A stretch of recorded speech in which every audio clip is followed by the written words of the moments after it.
बिस्मिल्लाहिर्रहमानिर्रहीम, अस्सलामुअलैकुम, good morning, welcome to सुबह सवेरे पाकिस्तान। मैं हूं हमजा तारक और मैं हूं आपके साथ सैयदा इकरा बुखारी। तमाम देखने वालों को जुम्मा मुबारक, इस दुआ के साथ कि आपका दिन खैर व बरकत वाला गुजरे।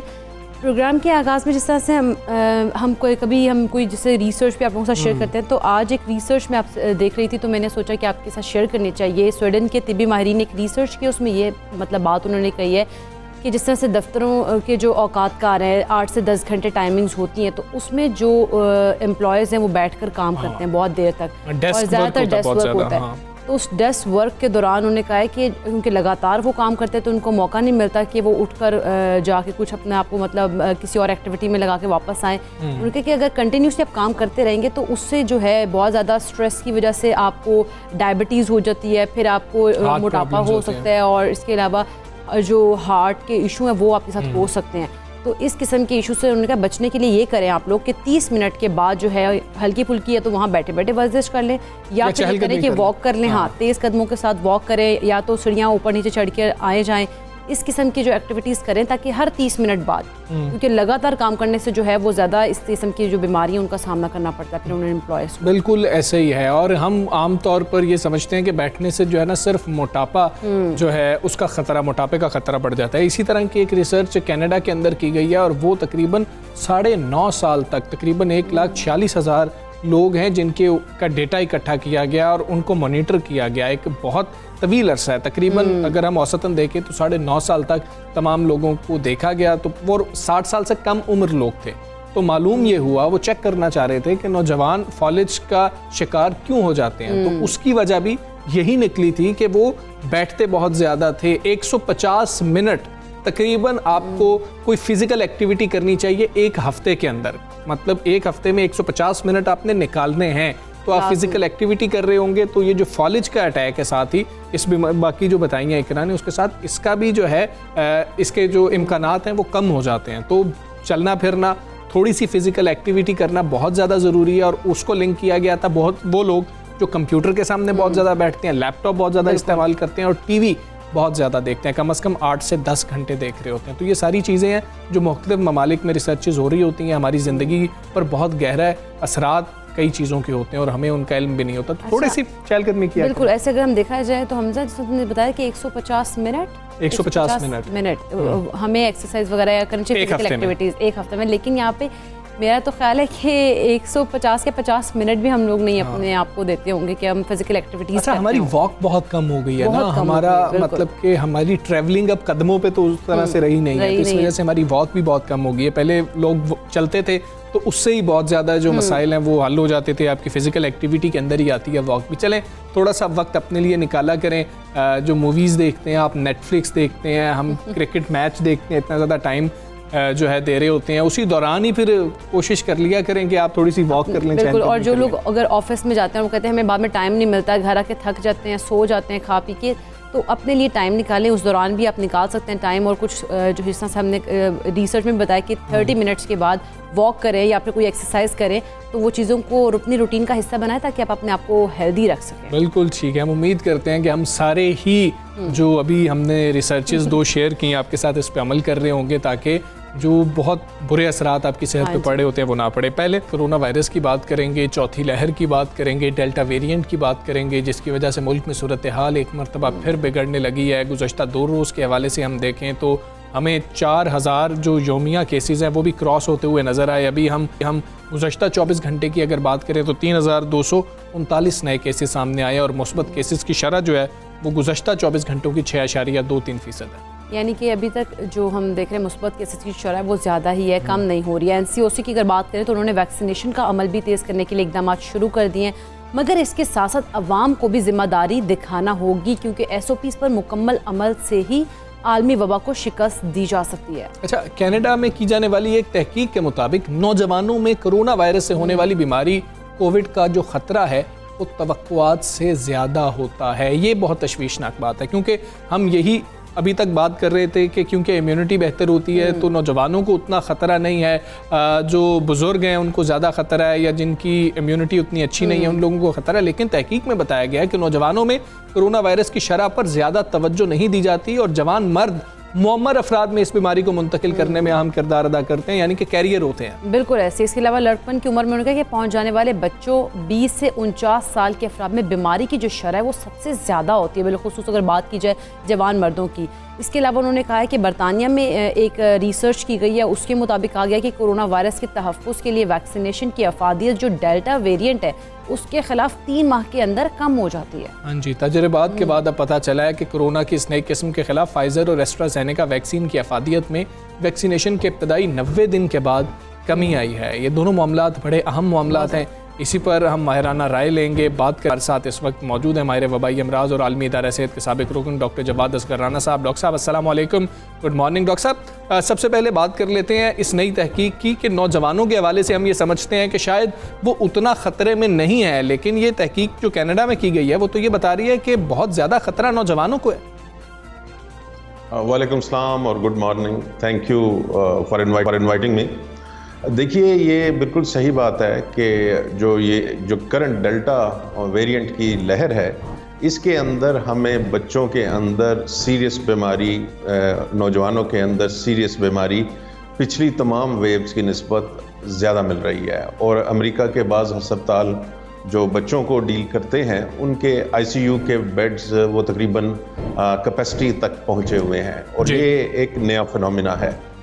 अब इसकी 2 वजह हो सकती हैं। एक तो ये है कि ये इसके अंदर बच्चों और बड़ों के लिए भी ये मोहलक हो गया है, और दूसरी वजह ये हो सकती है कि क्योंकि इतने ज़्यादा लोगों को डेल्टा वेरिएंट हो रहा है, क्योंकि ये 200% ज़्यादा आसानी से दूसरे लोगों को लग जाता है, तो टोटल जो मरीज़ हैं दुनिया के अंदर उनकी तादाद में इजाफा हो गया।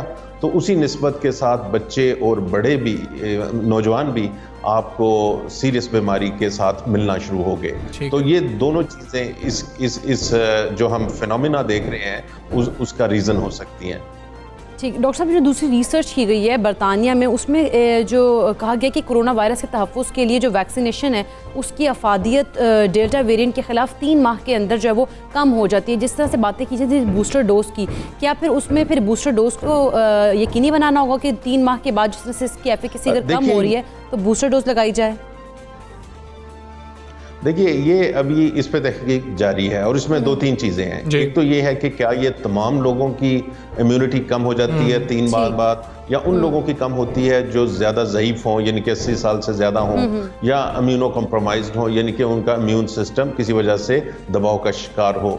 तो इसके ऊपर तहकीक जारी है, और मुख्तलिफ वैक्सीन्स मुख्तलिफ वेरिएंट के मुकाबले में मुख्तलिफ परफॉर्मेंस दिखा रही हैं। कमी ज़रूर हो रही है वैक्सीन की अफादियत के अंदर, लेकिन वो इन्फेक्शन से उतना अगर पहले वो 90% बचा रही थी तो अब शायद वो 60-70% पे आ जाएं या 50% पे आ जाए बचाने पे। लेकिन अभी भी हमें जो जितना अभी तक रिसर्च हुई है उसमें ये है कि गो के बीमारी होने से तो शायद इतना ना बचा सके, लेकिन सीरियस बीमारी और अस्पताल जाना और डेथ से अभी भी इन तमाम वैक्सीन की अफादियत काफ़ी ज़्यादा है। अच्छा डॉक्टर साहब, एक और अहम मामला भी आपने जो सारी गुफ्तगू की इससे फिर जन्म लेता है कि अगर इम्यूनिटी कम हो रही होती है और हम हर्ड इम्यूनिटी की जानिब बढ़ रहे हैं, जैसे जैसे हर्ड इम्यूनिटी की जानिब बढ़ते रहेंगे, जिनको सबसे पहले वैक्सीनेट किया था शायद उनकी इम्यूनिटी ख़त्म होती चली जाएगी, तो हर्ड इम्यूनिटी को हम किस तरह से जो है अचीव कर पाएंगे? देखिए, ये मेरा एक आर्टिकल भी था कि false god of herd immunity, और ये लोग गलत समझ रहे हैं कि हमने अगर 60% को लगा लिया या 70% को लगा लिया या इन्फेक्ट हो गए तो हम सारे हर्ड इम्यूनिटी में आ जाएंगे। हर वायरस डिफरेंटि बिहेव करता है, और अगर जिस तरह ये वायरस बिहेव कर रहा है जिसके साथ बहुत सारे वेरिएंट्स आते जा रहे हैं, डेल्टा वेरिएंट कोई पहला वेरिएंट तो ये नहीं है, ये चौथा 5वां वेरिएंट है जो पहले से खतरनाक साबित हो रहा है। और अब ये भी नहीं है कि डेल्टा वेरिएंट आखिरी वेरिएंट होगा, तो अब आगे जो वेरिएंट्स आएंगे तो उस पर डिपेंड करता है। तो इसके लिए हल क्या है? हल ये है कि आप बहुत तेज़ी के साथ वैक्सीनेशन कराएं। ये सालों वाला काम नहीं होना चाहिए। हमारी पेस बहुत बेहतर हो गई है पहले की निस्बत, लेकिन इससे भी दुगनी तिगनी रफ्तार के साथ हमें तेज़ी के साथ अपनी आबादी को वैक्सीनेशन करनी चाहिए। और क्योंकि वैक्सीनेशन जो होती है उसका फ़ायदा एज ए पॉपुलेशन लेवल पे होता है। इंडिविजुअल लेवल पे तो आप देख रहे हैं ब्रेक थ्रू इन्फेक्शंस हो रही हैं, लेकिन अगर 70-80% को हम बड़ी जल्दी कर जाएं तो फिर आप बचाव कर सकते हैं काफ़ी हद तक अपना। और इसके लिए सिर्फ आलमी कोऑपरेशन की ज़रूरत होती है, क्योंकि अगर किसी हमारे साथ वाले मुल्क में वेरिएंट बनते जा रहे हैं तो हम कब तक अपनी दीवारें ऊंची कर सकते हैं और किस तरह अपने आप को प्रोटेक्ट कर सकते हैं। तो इसमें एक ग्लोबल कोऑपरेशन की भी ज़रूरत है। ठीक है डॉक्टर साहब, जिस तरह से आपने भी बताया कि आगे मजीद भी वेरिएंट्स चेंज हो रहे हैं, जिस तरह हमने पहले देखा माजी में भी वेरिएंट्स चेंज होते होते डेल्टा वेरिएंट भी अब जो है वो काफ़ी ख़तरनाक है। अगर कल के दिन कोई नया वेरिएंट आता है और जो वैक्सीन्स मौजूद हैं वो उन पर असर नहीं करती, तो क्या कोई नई वैक्सीन्स जो है उनको ईजाद किया जाएगा या फिर बूस्टर डोज की तरफ जाया जाएगा? देखिए, इस पे दोनों चीज़ों पे काम हो रहा है। एक तो बूस्टर डोजेस पे काम हो रहा है, और अगर आपको इसका मिसाल देता हूँ, जो फ्लू की वैक्सीन सालाना लगती है तो उसके अंदर यही होता है कि उस साल में वो देखते हैं कौन कौन से नए उसके वेरिएंट्स आ गए, कौन कौन से आ गए, और उस साल की फिर जो डोज वो वैक्सीन आती है वो जो करंट वायरसेस हो रहे होते हैं उनको एड्रेस कर रही होती है। तो इस तरह का फिनोमेना इसके अंदर भी आ सकता है। लेकिन याद रखिए कि जो वैक्सीन्स हैं वो एक हिस्सा हैं आपके दिफा का, सिर्फ उसके ऊपर आप दिफा नहीं है। आप अगर अपनी खिड़कियां दरवाजे खुले रखें, पब्लिक प्लेसेस में मास्क पहने, तो ये आपके लिए वैक्सीन से भी बाज़ दफ़ा ज़्यादा बड़ी प्रोटेक्शन आपको प्रोवाइड करते हैं। बिल्कुल ठीक है डॉक्टर साहब, बहुत शुक्रिया आपका। सुबह सवेरे पाकिस्तान से आप बात थे और बिल्कुल दुरुस्त कह रहे हैं डॉक्टर साहब। ये एक मतलब कि कई चीज़ें हैं जो मिला के आपको कोरोना वायरस से जो है महफूज रख रही हैं। उसमें एक चीज़ वैक्सीन है जो कि सबसे पहली चीज़ है, लेकिन मास्क पहनना, सोशल डिस्टेंसिंग रखना, SOPs जो भी वज़ा किए गए उनका ख्याल रखना बहुत अहम है। और कल योम आशूर की वजह से वैक्सीनेशन सेंटर्स बंद थे, लेकिन आज मामूल के मुताबिक वैक्सीनेशन सेंटर्स खुल चुके हैं। आप जाके खुद को वैक्सीनेट करवा सकते हैं। जल्द अज जल्द जाइए और अपने आप को वैक्सीनेट कराइए। अच्छा, आगे बढ़ेंगे और तालीम की बात करेंगे। पाकिस्तान तहरीक इंसाफ हुकूमत ने एक बड़ा कारनामा सर अंजाम तो दिया, यकसा निसाब तालीम का ऐलान तो किया, मगर ये मामला इतना आसान अब लग नहीं रहा है। पहले भी नहीं लग रहा था, लेकिन सबसे पहले तो सिंध ने इसकी मुखालिफत की और मौक़िफ़ ये अपनाया कि 18वीं आईनी तरमीम के बाद तालीम अब सूबाई मामला है और तो ये हमें ही करने दें तो बेहतर। यही नहीं हमजा, बल्कि निजी स्कूल्स की जो इंतज़ामिया और बाज़ माहिरीन तालीम है वो भी यकसा निसाब के नफाज पर एतराज़ात कर रहे हैं, जबकि कुछ माहिरीन तालीम हुकूमत के फैसले को सही समत की जानिब एक कदम भी करार देने हैं। वफाकी हुकूमत का मानना ये है कि मुल्क में जो मौजूदा तालीमी निज़ाम है वो नाइंसाफ़ी पर मबनी है, जिसमें एक छोटे तबके के लिए ज़िंदगी में आगे बढ़ने के लिए बेशुमार मौक़े हैं। अच्छा, बिल्कुल दुरुस्त बात है। अगर दूसरी जानिब हम देखें ना, सरकारी स्कूलों और मदारिस, वहाँ पर तालीम हासिल करने वाले 75% से ज़ायद बच्चों को आगे बढ़ने में बहुत दुश्वारियों का सामना रहता है, और यकसा निसाब से बच्चे भी, ये वाले बच्चे भी मुकाबले की दौड़ में जो हैं शामिल हो जाएंगी। और ये सवाल भी मतलब ये शामिल हो जाएंगे और ये सवाल भी पैदा होता है कि क्या सिर्फ निसाब यकसा करने से तालीमी मुसावात कायम की जा सकती है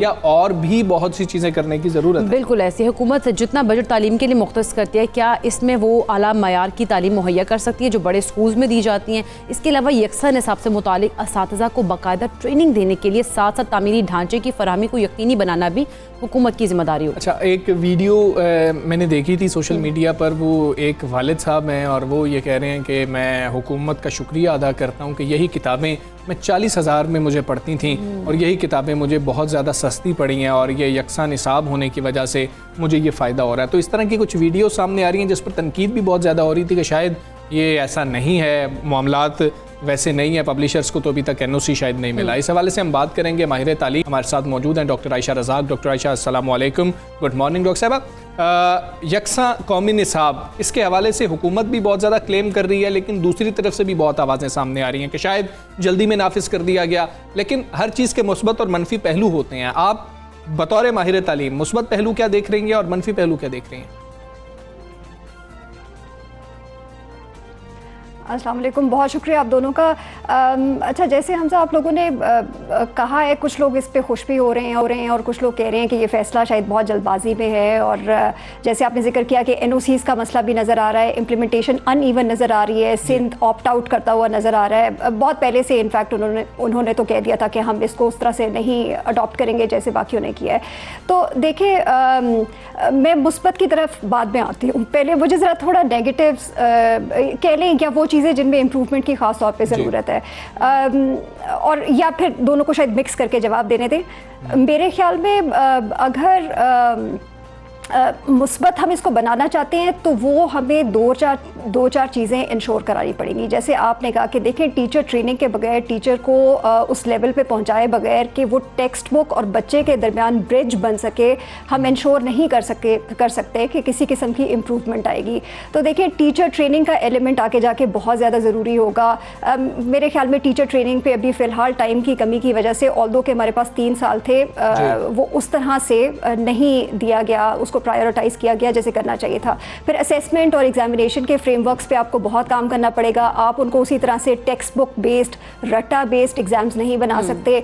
आपको उन्हें लर्निंग आउटकम बेस्ड एग्जाम बनाना पड़ेगा, ताकि वाकई पता चले कि बच्चों की, जो आप कह रहे थे कि कंसेप्चुअल अंडरस्टैंडिंग होगी इस करिकुलम के थ्रू, वो होनी चाहिए। अच्छा, देखिए, वो आपने वीडियो का जिक्र किया कि वालिद बड़े खुश हो रहे हैं। मैंने भी वो वीडियो देखी है कि जी 800 रुपये में मुझे सेट मिला है, और ये तो बड़ा महंगा होता था। तो देखें, अगर पेरेंट्स ने तालीम का मयार जो है वो टेक्स्ट बुक की कीमत से लगाना है, बजाय कि इसके कि वो ये देखें कि पहले हाँ, तो वो अगर उससे लगाना है तो फिर मतलब टू बैड। आपको अगर यही हमारी यार्ड स्टिक रह गई है तो फिर मैं क्या इस पे कह सकती हूँ।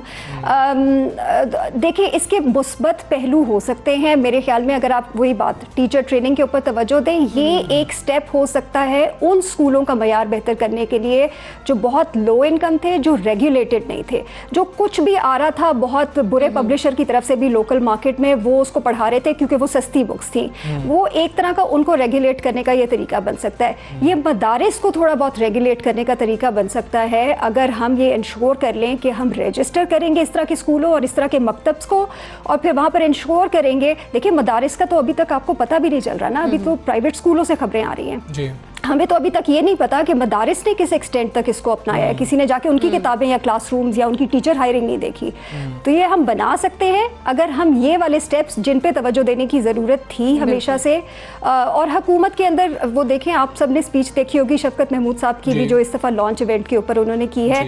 एटलीस्ट आपको जो एक पॉजिटिव चीज़ नज़र आनी शुरू हुई है वो ये है कि ये एक्नॉलेजमेंट है कि this is only the first step. ये सिर्फ एक पहला कदम है। हम आगे ये जो वेरियस कदम हैं, ये टीचर ट्रेनिंग, असेसमेंट और बाकी सबकी रजिस्ट्रेशन, इनके बगैर वो चीज़ अचीव नहीं कर सकते। यकीनन वो चीज़ों को अचीव नहीं कर सकते। लेकिन डॉक्टर आयशा, जिस तरह से अगर बात कीजिए प्राइवेट सेक्टर की, तो उसको क्या एतराज़ात है इस कौमी निसाब के ऊपर, जो यकसा कौमी निसाब है, और क्या हुकूमत की जानिब से उन एतराज़ात को एड्रेस भी किया जा रहा है? एतराज़ात बहुत किस्मों के थे इकरा। इसके अंदर देखें, एक तो वो जो ख़ास तौर पे ये एतराज़ात आपको पता है कि ज़्यादा उन स्कूलों की तरफ से भी आ रहे थे जहाँ पे डर था पेरेंट्स को भी, and for the right reasons. लोग चॉइस करके, पे करके अपने बच्चों को अच्छे स्कूलों में पढ़ाते हैं ताकि कल को बच्चे का मुस्तकबिल वो जितना इंश्योर कर सकते हैं इस मुल्क में रहते हुए वो कर पाएँ। तो उनको डर था कि एक चीज़ जो कि नई है, ये किताबें किसी ने देखी नहीं है, इसकी कोई उस तरह से लॉन्ग टर्म टेस्टिंग या उनकी इम्पैक्ट का हमें नहीं पता, तो एकदम से आप क्यों हमारा सिस्टम चेंज करें, आप हमारी लैंग्वेज भी चेंज कर रहे हैं, आप हमारे आप कह रहे हैं कि NOCs के बगैर बुक्स नहीं वो की जाएंगी।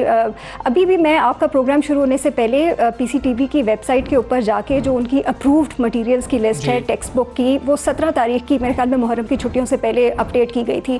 देखिए, चौथी पाँचवीं में बात सही है, सिर्फ एक पब्लिशर के पास साइंस की NOC है और कुछ पब्लिशर 3-4 हैं जिनके पास मैथ की NOC है। आपको ना सोशल स्टडीज़ नज़र आ रहा है, ना इंग्लिश नज़र आ रहा है, ना उर्दू नज़र आ रहा है। साइंस की बुक सिर्फ एक पब्लिशर के पास है। चौथी पाँचवीं पे ये हाल है, तीसरी पे बुक्स की वो नहीं है। तो मेरी कुछ जो स्कूलों से बात हुई है वो कह रहे हैं कि हम इस वक्त वर्कबुक से पढ़ा रहे हैं क्योंकि टेक्स्ट बुक की तो हमारे पास NOC नहीं है।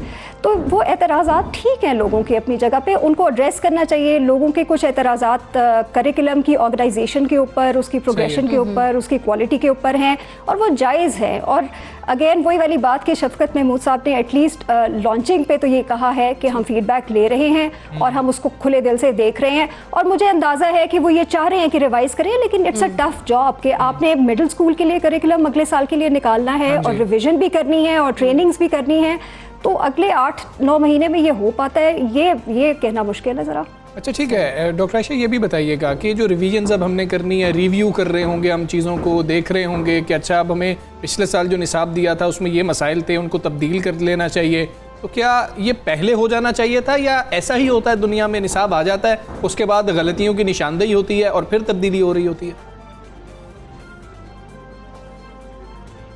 देखिए वैसे तो हमजा अगर एक तरह से देखा जाए ना तो निसाब वो जिस तरह कहते हैं इट्स अ लिविंग डॉक्यूमेंट, उसके अंदर चेंज कुछ ना कुछ होती रहती है, नई नॉलेज भी आती रहती है, कुछ इम्प्लीमेंटेशन के वक्त आपको मसाइल का पता चलता है, टीचर से फीडबैक आती है, असेसमेंट से फीडबैक आती है, आप उसको इम्प्रूव करते रहते हैं, लेकिन एक सर्टन आपको मयार तो मेनटेन करना पड़ता है ना पहली दफ़ा उसको लाते हुए। और देखिए इतनी कोई कम वक्त नहीं था, 3 साल थे प्राइमरी का ये करिकुलम आते आते, बुक्स आते आते 3 साल लगे हैं, तो ये कोई बहुत कम टाइम नहीं था। पहले मेरे ख्याल में किसी हद तक इसका मयार चेक हो जाना चाहिए था। ये जितने मसले इम्प्लीमेंटेशन के हमसे अभी आ रहे हैं ना, and also due to the fact कि ये देखिए प्रोविंशियल सब्जेक्ट है ना, हर एक की अपनी मर्जी है, पंजाब अपने तरीके से इम्प्लीमेंट कर रहा है, केपी अपने तरीके से, फेडरल अपने तरीके से, तो ये हम कभी भी इंश्योर नहीं कर सकते थे कि ये इम्प्लीमेंटेशन विदाउट एनी इस तरह के वो रोड ब्लॉक्स के बगैर हो जाएगी। तो हमें ये अज्यूम करना ही नहीं चाहिए था, हमें शुरू से ही बहुत फ्लेक्सिबिलिटी दिखानी चाहिए थी और कहना चाहिए था कि ये साल हम लोगों को छूट देंगे कि प्राइवेट बेशक हम चाहेंगे कि अडॉप्ट करें आहिस्ता आहिस्ता हमारा करिकुलम, लेकिन चले डॉक्टर आयशा, ये पहला खतरा तो है बारिश का और आहिस्ता आहिस्ता इसमें बेहतरी आ जाए, यही हम सब एक्सपेक्ट कर रहे हैं। बहुत शुक्रिया आपका सुबह सवेरे पाकिस्तान के लिए आपने बोला। हम यहाँ पर एक ब्रेक लेंगे, ब्रेक के बाद वापस आएंगे। Stay with us.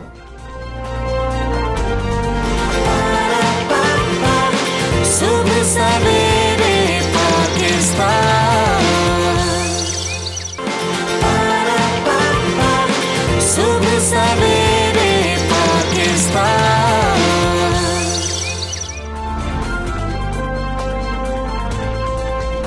Welcome back to सुबह सवेरे पाकिस्तान। नाज़रीन, पीटीआई हुकूमत की अगर बात करें तो अपोजिशन कोरोना और मुआशी मुश्किलात से लड़ते लड़ते 3 साल मुकम्मल कर लिए हैं और इस मौका पर हुकूमत अपनी कामयाबियों पर शादा हैं और अपने कारनामे गिनवाते नहीं थक रही। लेकिन अपोजिशन जमातें तनकीद के तीर बरसा रही हैं और हुकूमती कारकर्दगी को बिल्कुल सिफर करार दे रही हैं, मगर अपनी धुन के पक्के वज़ीर आज़म इमरान खान ने पाकिस्तान तहरीक इंसाफ हुकूमत के 3 साल मुकम्मल होने पर कौम को एतमाद में लेने का फैसला किया। अच्छा, हुकूमती ज़राए का कहना है कि वज़ीर आज़म इमरान खान पीटीआई हुकूमत के 3 साल मुकम्मल होने पर जल्द आवाम को एतमाद में लेंगे और हुकूमती वज़रा के मुताबिक 3 साल कबल स्याह तरीन दौर का खात्मा हुआ और रोशनी की उम्मीद पैदा हुई थी, उनका ये ख्याल है। और अब इसी उम्मीद की किरण का नाम उन्होंने कहा कि तहरीक इंसाफ है। वज़रा कह रहे हैं कि वज़ीर आज़म इमरान खान की क़यादत में रियासत मदीना तर्ज पर फलाही रियासत के क़याम की तरफ हम गामज़न है और मुल्क तरक्की और अवाम खुशहाली की शाहराह पर गामज़न है। 3 सालों की अनथक मेहनत, दिन रात काम के समरात अवाम तक पहुँच रहे हैं। इसी पर हम बात करेंगे 3 साल कैसे रहे पाकिस्तान तहरीक इंसाफ की हुकूमत के। सईद काजी साहब हमारे साथ मौजूद हैं, सीनियर तज्ज़ियाकार हैं। सईद काजी साहब अस्सलाम वालेकुम, गुड मॉर्निंग सर। सर 30 अक्टूबर 2011 का लाहौर का जलसा बेहतरीन, पहले ही वो पावर हमें नज़र आई थी पाकिस्तान तहरीक इंसाफ की, फिर बहुत से वादे भी हुए। 3 साल सर मुकम्मल हो गए हुकूमत के, 100 दिनों में तब्दीली आना थी। 3 साल आप कैसा देख रहे हैं? देखिए, जो ये दावे कम से कम मैशत के हवाले से हैं या आम आदमी की मैशत के हवाले से हैं, उसमें तो एक आपको वो कामयाबियाँ इस बहुत सी वजूहात की बिना पर नज़र नहीं आती। पहली तो ये कि उनका विजन और एक सिस्टम पे जो उनका मिसप्लेस्ड फेथ था उसकी वजह से। फिर जब ये आए तो कोविड-19 जो है अभी 2020 में रिसेशन हिट कर गया पूरी दुनिया में, वो इनके पले पड़ा। फिर इसके अलावा ये एक्सपीरियंस भी ज़्यादा इनको नहीं था। बाद में इन्हें पता चला कि कहाँ जो है वो उन्होंने धमाका खेज मवाद पहले ही लगा के गए हुए थे, जो उनको पता था कि इस दफा उनको वो गवर्नमेंट में नहीं आ रहे। तो इस हवाले से तो मैं नहीं समझता कि पूरी दुनिया में, क्योंकि इस वक्त अगर हम देखें तो कोई भी दुनिया में ऐसी जगह नहीं है जहाँ इन्फ्लेशन ना हो, लेकिन फिर भी ये इसका जवाब नहीं है। और तीसरी बात ये है कि जो कार्टल्स हैं, उन कार्टल्स ने डोमिनेट किया है और रेजिस्ट किया है और हुकूमत हथियार डालना पड़े हुकूमत को इन कार्टल्स के सामने, क्योंकि असम्बलियों में उनकी बहुत ताकत है, ये सारा सिस्टम कंप्रोमाइज्ड है।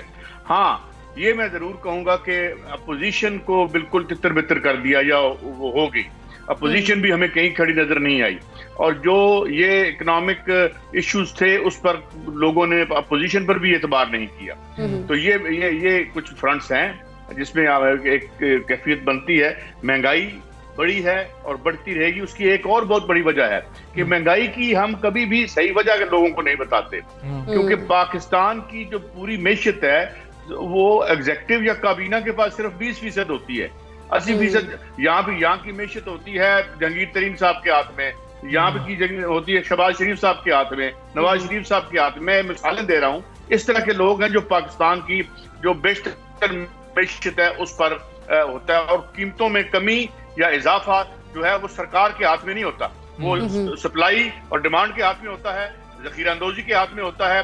जो रेगुलेटरी रिजीम है उसके वीक होने पे और करप्ट होने पे होता है, क्योंकि जो वो पूडल बन जाते हैं जिन्होंने हमारी कीमतों को चेक करना होता है। सरकार के जो इदारे हैं, ओगरा है या इस तरह के, इस बारे में तो रिपोर्टें आई हैं जिस तरह कि जिनको बंद ही कर दें। ये मेरी सरकारी रिपोर्ट है जिसमें जो है वो अबू बकर खुदाबख्श साहब। तो इसलिए ये पैकेज है सारा, लेकिन इमरान खान ये कहते हैं कि कुछ और जो फवायद जो उनकी यानी कुदरतन हुए, मिसाल के तौर पे अफगानिस्तान में जो हुआ, अमेरिका बहादुर का जो जवाल है, वो चाइना का इन होना, ये ऐसे फैक्टर थे जो अपोजिशन पर तो ये डोमिनेट कर गए, और अपोजिशन इनके खिलाफ कोई मूवमेंट खड़ी नहीं कर सकी तमाम महंगाई के इश्यूज के बावजूद। लेकिन इकोनॉमिक महाज पे क्योंकि बहुत रिजिड हैं खान साहब और बहुत कंजर्वेटिव हैं। और सईद काजी साहब, अगर हम बात करें जिस तरह से अगर 3 साल हो गए पाकिस्तान तहरीक इंसाफ की हुकूमत को, आप क्या समझते हैं ऐसी कौन सी सियासी गलतियाँ की हैं जिनको नहीं करना चाहिए था, और अगले 2 साल में इनका इजाला कैसे किया जा सकता है अगले इंतखाबात के लिए खास तौर पर?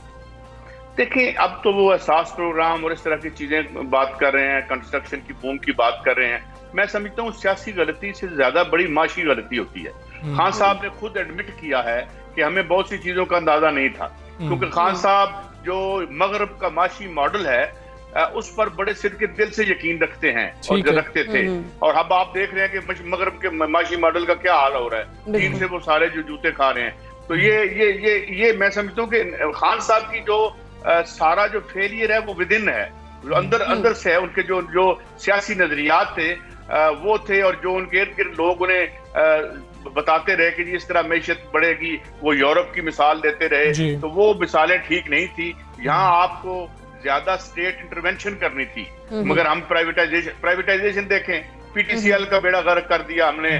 जो चीज बेची 100 इदारे मियां नवाज शरीफ साहब ने बेचे, जिनमें से 99% बंद हो गए और वहां हाउसिंग सोसाइटियां बन गई। तो फेल्ड इकोनॉमिक मॉडल को परस्यू करना सबसे बड़ी गलती थी। आगे बाकी गलतियां उसी से आगे निकलती हैं। बिल्कुल ठीक है सईद काजी साहब, हम इलेक्शन में जब पाकिस्तान तहरीक इंसाफ की गवर्नमेंट जा रही होगी तो अपोजिशन तितर बितर तो हुई, अपोजिशन का किरदार ही अदा नहीं कर सकी, ये बात दुरुस्त है। लेकिन अगर किसी को भी सज़ा नहीं उस तरह से मिली होगी, कुछ रिकवरी नहीं हुई होगी पैसों की जो वज़ीर आज़म इमरान खान साहब दावा कर रहे थे, और फिर अगर अगले इलेक्शन में जाकर भी यही होगा कि जी वज़ीर आज़म इमरान खान ने बहुत अच्छी कोशिश की, उनके साथ टीम अच्छी नहीं थी, तो क्या अवाम ये तमाम मौक़िफ़ जो है इनको एक्सेप्ट करने के लिए तैयार होंगे 2 साल बाद? देखिए, पहली बात तो ये समझने वाली है कि जो अब इलेक्शन है ये स्टेटस को के इलेक्शन होते हैं, तब्दीली के इलेक्शन नहीं होते। इस निज़ाम को, मतलब नवाज शरीफ के दौर में जिस निज़ाम पे पाकिस्तान चल रहा था, वो खान साहब के दौर में भी वही निज़ाम कंटिन्यू कर रहा था। तो इसलिए अवाम जो है आजकल अगर आप इलेक्शन का डीप एनालिसिस करें तो 12 से 13 या 14% वोट चाहिए होते हैं जीतने वाले को। 35-40% वोट जो है वो डाले जाते हैं, उसमें से 3-4 उम्मीदवार होते हैं। 12-15% वोट जो मैनेज कर लेता है वो असेंबली में पहुंच जाता है। इवन जब इनकी 2/3 मेजॉरिटियां आ रही होती हैं तो इनके 19% से ज्यादा वोट नहीं पड़ते।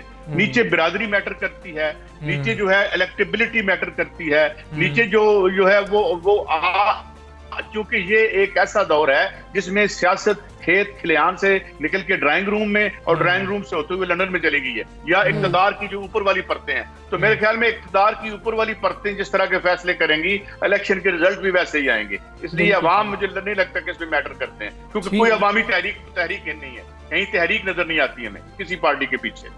सही है सईद काजी साहब, बहुत शुक्रिया आपका। सुबह सवेरे पाकिस्तान से आप बात कर रहे हैं, और सईद काजी साहब ये समझते हैं कि इलेक्शन में कोई ख़ास फ़र्क नहीं पड़ रहा होगा और अवाम के वोट से कोई ख़ास फ़र्क भी नहीं पड़ेगा, स्टेटस को के इलेक्शन हो रहे हैं। अच्छा, कोरोना के दौरान नौजवानों और मुस्तहिक अफराद को पाँव पर खड़ा करने पर 39 ममालिक के मुकाबले में पाकिस्तान बाजी लेके। अच्छा, पाकिस्तानी नौजवान ज़ैन अशरफ मुग़ल ने अक़वाम मुत्तहिदा से चैम्पियन ऑफ चेंज का अवार्ड जीत लिया। उन्हें ये एहसास कोविड वबा के दौरान लोगों को माली तौर पर बाइख्तियार करने के लिए जो उन्होंने काविशें की थी उन पर दिया गया। अच्छा, ज़ैन की जो फलाही तंजीम है उसने 1400 ख़ानदानों को बिलासूद कर्जे देकर एंटरप्रेन्योरशिप की तरफ उनको लेके आए हैं। यही नहीं, उन्होंने तालीम छोड़ जाने वाले 4200 बच्चों को स्कूल में भी भिजवाया। अच्छा, ज़ैन अशरफ मुग़ल जो है वो बैनुल-अक़वामी कॉमनवेल्थ अवार्ड पहले ही अपने नाम कर चुके, जबकि वो member prime minister national youth council Forbes जो सोशल एंड एंटरप्रेन्योर अथॉरिटी है उसकी फहरिस्त में भी शामिल है। हाँ बिल्कुल ऐसे ही है। ये अंडर 30 एक लिस्ट सामने आई थी, फहरिस्त सामने आई थी, उसमें भी इनको शामिल किया गया था। तो चैम्पियन ऑफ चेंज अवार्ड के फ़ाते ज़ैन अशरफ हमारे साथ मौजूद हैं, उनसे गुफ्तगू करेंगे। ज़ैन, अस्सलाम वालेकुम, गुड मॉर्निंग। पहले तो आपको मुबारक हो, आप वाहिद पाकिस्तानी हैं जिनको अक़वाम मुत्तहिदा के 39 मेंबर ममालिक से चुना गया है। चैम्पियन ऑफ चेंज का जो अवार्ड है वो जीतना आपके लिए कितने फ़ख्र की बात है, कैसा महसूस कर रहे हैं आप? जी, thank you very much for having me. बिल्कुल, बहुत शुक्रिया। मेरे लिए डेफिनेटली बड़े एजाज़ की बात है और मेरे मुल्क के लिए बड़े एजाज़ की बात है। आई बिलीव पाकिस्तान की मुस्बत रिप्रेजेंटेशन करना इंटरनेशनल मैप के ऊपर बहुत ज़रूरी है और मैं समझता हूँ कि असल जो हकदार हैं वो हमारे फोर फादर्स हैं, हमारे पेरेंट्स हैं और हमारे सारे वॉलंटियर्स हैं, हमारे डोनर्स हैं, स्पॉन्सर्स हैं जो इस प्लेटफॉर्म को मेरे साथ लेके चल रहे हैं। एंड आई बिलीव कि this is going to pave many paths for the young generation of Pakistan और स्पेशली मेरा ख्याल है वो हकदार वो सारी आवाम है जिनकी ज़िंदगियां बदली गई हैं इस प्लेटफॉर्म के ज़रिए, जो गुर्बत की लकीर के नीचे रह रहे थे और अब अल्हम्दुलिल्लाह वो 4000 फैमिलीज़ जो अपना कारोबार कर रहे हैं और अपने बच्चों को तालीम दे रहे हैं, हेल्थ केयर प्रोवाइड कर रहे हैं। तो ये सारे लोग जो इस इदारे के साथ जुड़े हुए हैं वो सब लोग इसके हल। अच्छा, ज़ैन जो फलाही तंजीम है उसने 1400 ख़ानदानों को बिलासूद कर्जे फराहम करके एंटरप्रेन्योर बनाया और तालीम छोड़ जाने वाले जो 4200 बच्चे हैं उनको स्कूल भी भिजवाया। इस सब के पीछे आखिर सोच क्या थी कि आपने ये सब कुछ किया? जी, बेसिकली मैं 2011 में अमेरिका से वापस आया तो मैंने देखा कि पाकिस्तान उन ममालिक में से जहाँ पे जो आज भी गुर्बत की लकीर के नीचे तकरीबन आधी आबादी रह रही है। गुर्बत की लकीर के रहने के नीचे मकसद ये है कि वो हजरात जो आज भी सिर्फ 300 रुपये 400 रुपया जेब में डाल के घर लेके जाते हैं अपने बच्चों की भूख मिटाने के लिए। हम लोग देखते हैं कि हमारे पास हर साल वही शक्लें, वही लोग लौट के वापस आते हैं हमारे दरवाजे पे और पैसे मांगते हैं कि वो जिंदगी में कुछ करना चाहते हैं, मगर फिर भी अनफॉर्चुनेटली हमारा सिस्टम ऐसा डिजाइंड है कि हम लोग इस तरह से उनकी मदद नहीं कर पा रहे थे कि आप उनको पैरों पे खड़ा कर सकें। सही। एक प्लेटफॉर्म बनाने की जरूरत थी जो कि कनेक्ट कर सके डोनर्स को पूरी दुनिया के साथ, पूरी दुनिया से डोनर्स को, पोटेंशियल माइक्रो एंटरप्रेन्योर्स के साथ। और जो इससे ज़्यादा मेजर मसला था वो ये था कि मिसट्रस्ट था लोगों के दरमियान में, जो किसी भी इदारे को डोनेशन देते थे वो ट्रैक नहीं कर सकते थे, देख नहीं सकते थे कि उनका पैसा क्या इम्पैक्ट क्रिएट कर रहा है। और पाकिस्तान में बहुत सारी और भी इंटरेस्ट बेस्ड और इंटरेस्ट फ्री ऑर्गेनाइजेशंस भी हैं, बट अनफॉर्चुनेटली हो ये रहा था कि अगर कोई आदमी कारोबार करना चाहता है वो किसी ट्रेडिशनल कन्वेंशनल इंटरेस्ट फ्री इदारे के पास जाता है, उधर से कर्जा हसना लेता है। और होता ये था कि कर्जा हसना का लोन साइज जो है वो इतना कम होता था कि वो 20,000 या 25,000 मिलता था, और जब वो पैसे लेता था उसके बाद वो घर जाता था वही जरूरतमंद और अपना कारोबार करने के लिए, मगर आगे देखता था कि कोई अनफोर्सीन सर्कमस्टांसेस होते हैं, कोई बच्ची बीमार हो जाती है या उनके घर में ऐसी प्रॉब्लम आ जाती है, तो वही पैसे बजाय कारोबार शुरू करने के वो लोग अपने कहीं और लगा लेते हैं।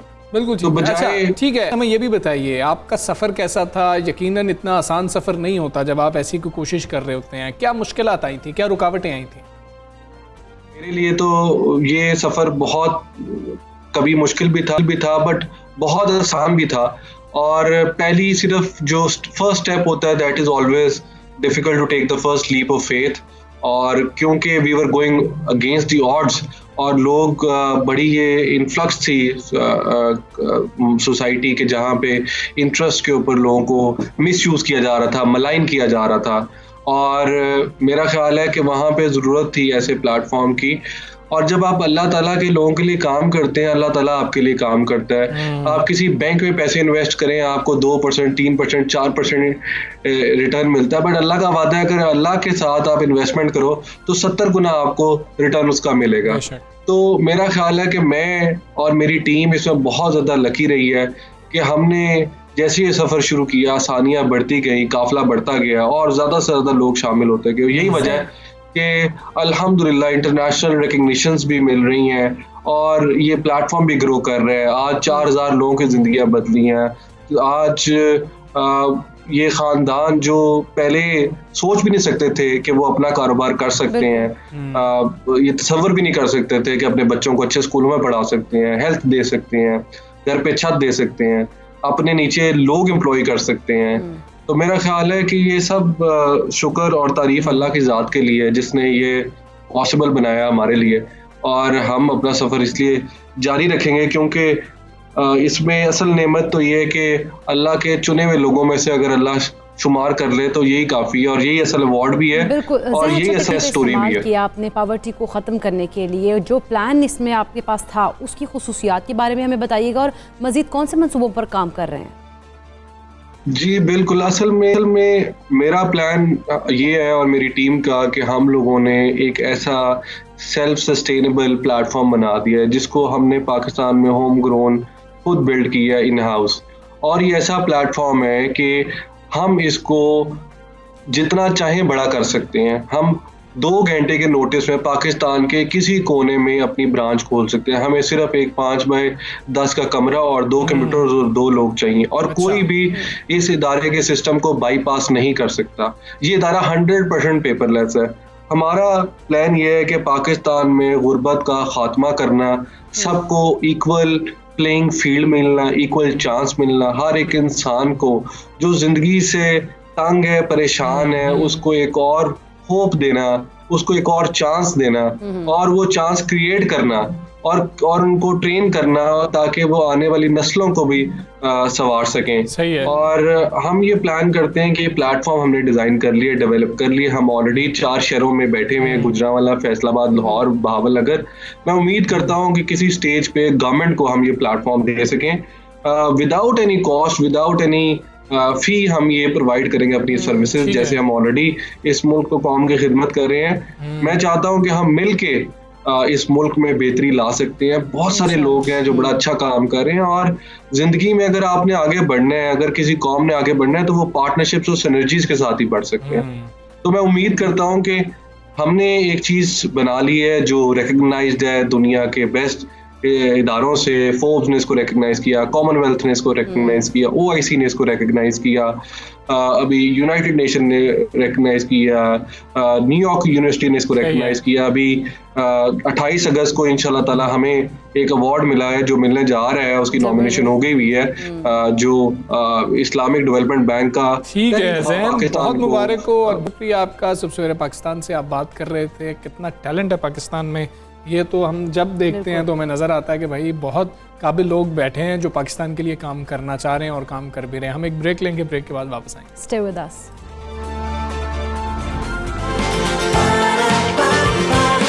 सुबह सवेरे पाकिस्तान, सुबह सवेरे पाकिस्तान।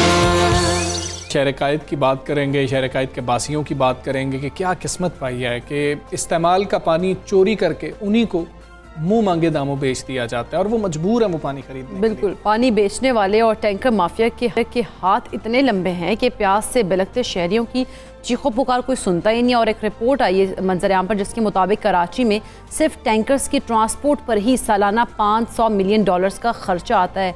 ये इतना ज़्यादा खर्चा आता है सिर्फ ट्रांसपोर्ट पर। अच्छा, कोई बताए कि अगर यही पैसा कराची में पानी का निज़ाम बेहतर करने के लिए लगा दिया जाए तो टैंकर का जो इशू है वो ख़त्म नहीं हो सकता है? कि आदाद शुमार के मुताबिक कराची का 1/3 पानी चोरी कर लिया जाता है या ज़ाया हो जाता है। बिल्कुल, गैर कानूनी हाइड्रेंट्स और पाइपलाइंस के ज़रिए हर रोज़ 200 MGD पानी जो है वो चोरी किया जाता है। परेशानी की बात तो ये भी है कि इस धंधे में ताकतवर अनासर शामिल हैं जो अरबों रुपए के पानी की गैर कानूनी फरोख्त में मुलव्वस हैं। अच्छा, ये सब जानते हैं कि कराची में पानी की कमी खुद साख्ता है। शहरी मुतअद्दिद बार शिकायत भी कर चुके हैं कि वाटर बोर्ड के अफसरान टैंकर माफिया की सरपरस्ती कर रहे होते हैं, जबकि गैर कानूनी हाइड्रेंट की मिसमारी के बाद ज़ाती मफादात के लिए उनको दोबारा खोलने की इजाज़त दे दी जाती है। मगर नकार खाने में तोती के कहते हैं कि आवाज़ कौन सुनता है उसकी, तो कोई आवाज़ नहीं सुनता उसकी।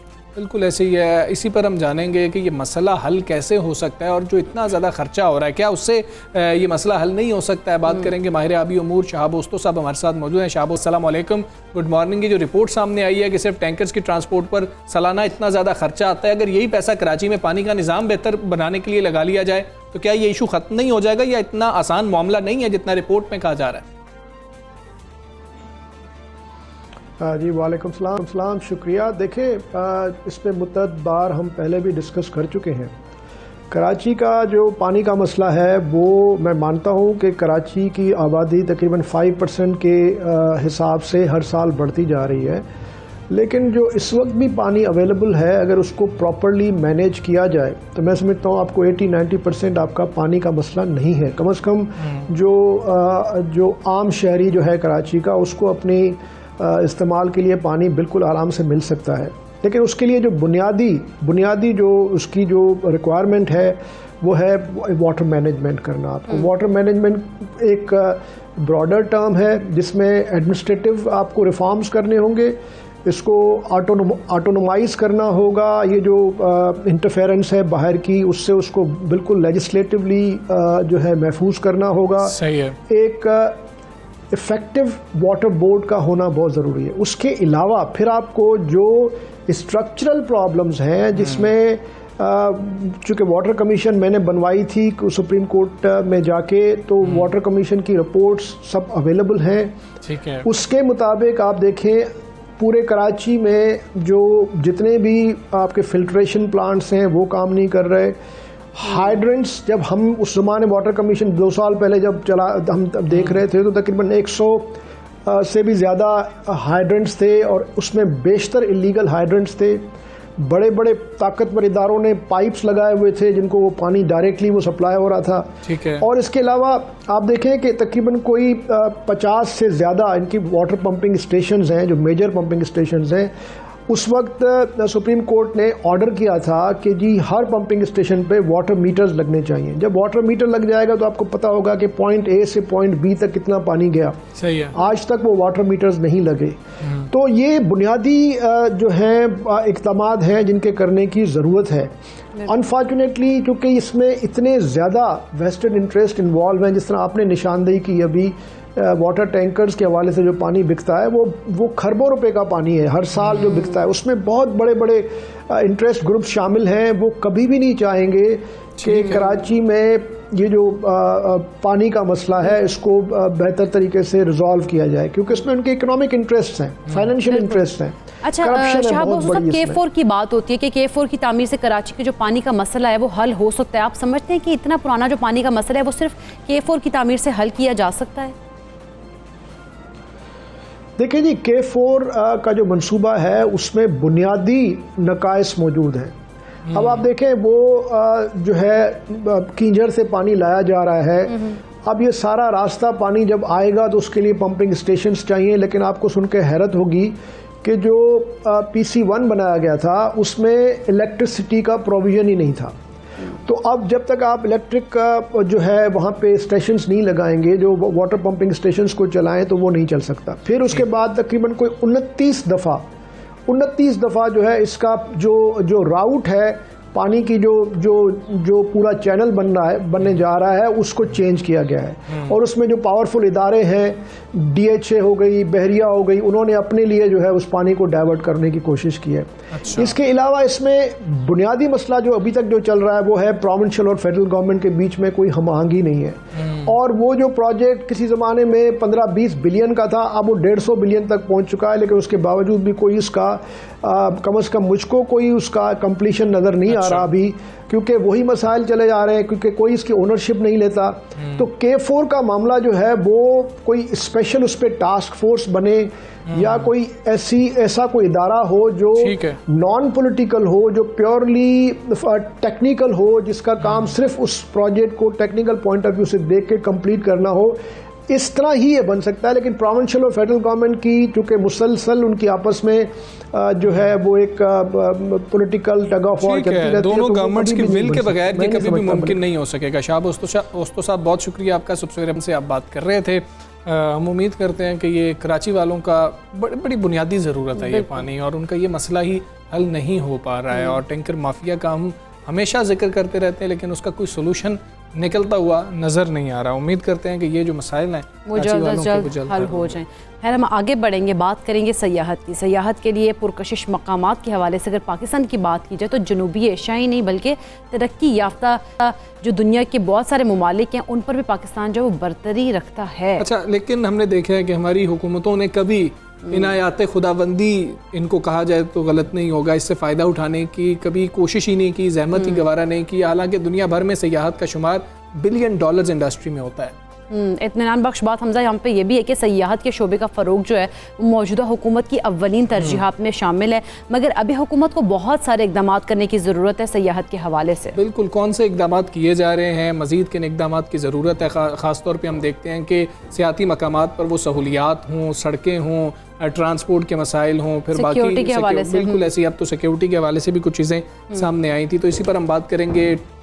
टूरिज़म टास्क के फोकल पर्सन कामरान खान हमारे साथ मौजूद हैं। कामरान खान साहब, अस्सलाम वालेकुम, गुड मॉर्निंग। पाकिस्तान को सयाहत में कौन कौन से नए एवेन्यूज़ तलाश करने होंगे जिनसे सयाहत को बढ़ाया जा सकेगा, और अभी तक क्या कुछ कर लिया गया? आज के दौर में जो टूरिज़म है वो एक इंडस्ट्री की सूरत इख्तियार कर चुका है, और पाकिस्तान में पहली दफ़ा प्राइम मिनिस्टर इमरान खान ऐसे वज़ीर आज़म हैं जो इसको बहुत ही ज़्यादा सीरियसली ले रहे हैं, और जहाँ पे भी जाते हैं वो टूरिज़म की बात करते हैं। लेकिन आपको पता है कि अगर आपने टूरिज़म की बात करनी है तो आपको टूरिज़म के लिए कुछ बेसिक इंग्रेडिएंट्स होते हैं, वो सप्लाई करना बहुत ज़रूरी है अपने मुल्क में। उसके लिए सबसे जो इम्पोर्टेंट चीज़ है वो ये है कि आप हाउस इन ऑर्डर करें, आप इंफ्रास्ट्रक्चर जो है वो बेहतर करें, आप एकोमोडेशंस जो हैं वो स्टैंडर्ड एकोमोडेशन टूरिस्ट डेस्टिनेशंस पे वो अवेलेबल करें, आप फूड और जितने भी F&B रिलेटेड चीज़ें हैं उनके मयार को बेहतर करें, आप लोगों को इंगेज करने के लिए एक्टिविटीज़ दें, और हर डेस्टिनेशन पे आप लोकल कम्युनिटीज़ को इन्वॉल्व करें और उनकी तैयारी करें। तो आपकी जो एग्जिस्टिंग डेस्टिनेशंस हैं, अगर आपने उनसे टूरिज़म के मद में पाकिस्तान की GDP के लिए कुछ कमाना है, उसमें कंट्रीब्यूट कराना है, बिल्कुल। तो अच्छा, आपको ये क्या समझते हैं सयाहत और मेहमान नवाजी की जो तालीम है वो कितनी ज़रूरी है, ख़ास तौर पर जब हम बात करें सयाहत को फ़रोग देने के लिए, तो उसकी कितनी इम्पोर्टेंस है? देखें, पाकिस्तान में टूरिज़म को आज से पहले सीरियस नहीं लिया गया था, अब पहली दफ़ा इसको सीरियस लिया गया है, और इसको मैं कहता हूँ कि सेक्टर से इंडस्ट्री के लेवल पे लिया जा रहा है। अगर आपने टूरिज़म इंडस्ट्री को उस लेवल पे ले जाना है जहाँ पे प्राइम मिनिस्टर की विजन है, जहाँ पे प्राइम मिनिस्टर देख रहे हैं, तो आपको एक बात इंश्योर करनी होगी कि उसके लिए आपको प्रोफेशनल्स, टूरिज़म और हॉस्पिटैलिटी के प्रोफेशनल प्रोड्यूस करने होंगे, क्योंकि अनलेस एंड अनटिल आप प्रोफेशनल्स को इन्वॉल्व करेंगे, ये इंडस्ट्री उस लेवल पे नहीं जा सकती जहाँ पे हर डेवलप कंट्री की टूरिज्म इंडस्ट्री है। अच्छा, ठीक है कामरान साहब, ये भी सियाहत के लिए मकामी आबादी को शराकतदार बनाना बहुत ज्यादा जरूरी है, उसके लिए गवर्नमेंट क्या कर रही है? देखें, टूरिज्म में अगर आपने सस्टेनेबल डेवलपमेंट करनी है, या टूरिज्म को किसी भी डेस्टिनेशन पे सस्टेनेबल बनाना है, या जो एक सस्टेनेबल और इको टूरिज्म का कंसेप्ट है, उसमें बहुत ही इम्पोर्टेंट है कि आप लोकल कम्युनिटीज को हर लेवल पे इन्वॉल्व करें, लोकल कम्युनिटीज को डिसीजन मेकिंग में इन्वॉल्व करें, लोकल कम्युनिटी को ऑपरेशन में इन्वॉल्व करें, लोकल कम्युनिटीज को आप बेनिफिट्स में इन्वॉल्व करें।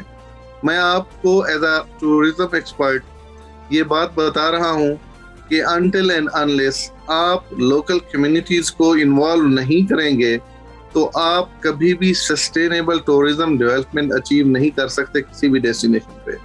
तो इससे साबित हुआ कि अगर आपने टूरिज्म को लॉन्ग टर्म लेकर जाना है तो आपने ये इंश्योर करना है कि वहाँ की जो लोकल आबादीज हैं they are main stakeholder, they are part of the benefits and they are part of decision making.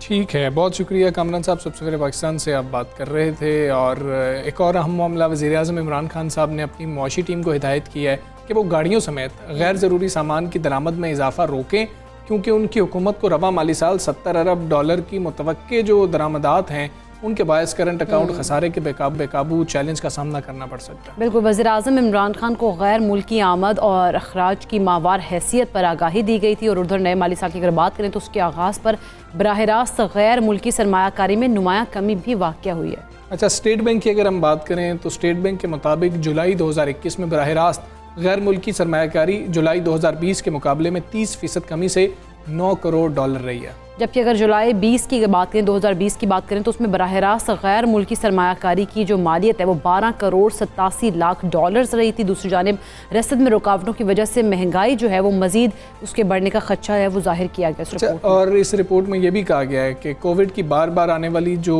मतलब कि लहरें हैं, या ये कह लिया जाए कि बार बार हम देख रहे हैं कि नए वेरिएंट सामने आ रहे हैं, उससे खाम माल, मशीनरी और तैयार मसनूआत की हमवार रसद है उसमें भी रुकावटें पैदा हो रही हैं। ममालिक में लॉकडाउन्स लग रहे हैं, मुख्तलिफ पाबंदियाँ, और उन्हीं रुकावटों की वजह से हम देखते हैं कि शिपिंग फ्रेट रेट्स भी जो है वो बढ़ गए हैं, जो कि कोविड से पहले बराए नाम हुआ करते थे। सप्लाई चेन की अगर बात करें तो आने वाली रुकावटों और तातुल की वजह से ट्रांजैक्शंस की जो लागत है उसमें भी इजाफा देखा गया है। ये तमाम तर सूरत हाल है। तो इसी पर हम बात कर लेंगे। मारूफ मंशियात फ़ारूक सलीम साहब हमारे साथ मौजूद है। फ़ारूक सलीम साहब अस्सलाम वालेकुम। करंट अकाउंट खसारे की हम बात करें, एक बार फिर जो है अलार्मिंग सिचुएशन शायद बनती चली जा रही है, इस पर कैसे काबू पाया जा सकता है और आप वो सिचुएशन देख क्या रहे हैं? देखिए, एक मईशत दानों की मईशत होती है और एक आम पाकिस्तानी की मईशत है। जो मईशत दानों की मईशत है उसमें बड़ी बड़ी इस्तिलाहें इस्तेमाल की जाती हैं, जैसे आपने की कि करंट अकाउंट का खसारा हो रहा है, फॉरेन एक्सचेंज रिजर्व्स का क्या हाल है। दूसरी तरफ एक आम आदमी की मईशत है जिसमें वो सोचता है कि आटे की कीमत का क्या हाल है, चीनी की कीमत किस तरफ जा रही है, बिजली का बिल कितना आएगा और पेट्रोल और डीजल की क्या कीमत है। इसमें कोई शक की बात नहीं कि पिछले कुछ महीनों में हमारी जो इंपोर्ट्स हैं वो बहुत ही तेज़ी से बढ़ी हैं। यानी कि एक माह में $6 बिलियन की इंपोर्ट कर लेना और फिर मिनिस्ट्री ऑफ कॉमर्स का वजारत ख़जाना को ये लिखना कि शायद इस साल $70 अरब की इंपोर्ट हो जाएंगी, जबकि हमारी एक्सपोर्ट्स जो हैं वो 30, 31, 32 बिलियन से नहीं बढ़ पा रही। तो बहुत इसका नुकसान हो सकता है। एक तो हमारी करेंसी के ऊपर बड़ा प्रेशर पड़ सकता है, जो आपने पिछले कुछ दिनों में देखा कि वो प्रेशर हमें नज़र आ रहा है, जिसके नतीजे में रुपया जो है वो बड़ी तेज़ी से गिरा है पिछले कुछ ही हफ्तों के अंदर, जिसके नतीजे में हमारा जो बैरूनी कर्जाजात हैं वो बढ़ सकते हैं बड़ी तेज़ी के साथ, और इसके साथ साथ प्रेशर जो है हमारे फॉरेन एक्सचेंज रिजर्व्स के ऊपर वो बड़ी तेज़ी से बढ़ सकता है। बिल्कुल। फ़ारूक सलीम साहब, अगर बात करें, वज़ीर-ए-आज़म इमरान खान ने मुआशी टीम को हिदायत की है कि वो गाड़ियों समेत गैर ज़रूरी सामान की जो दरामद है उसमें इजाफे को रोके।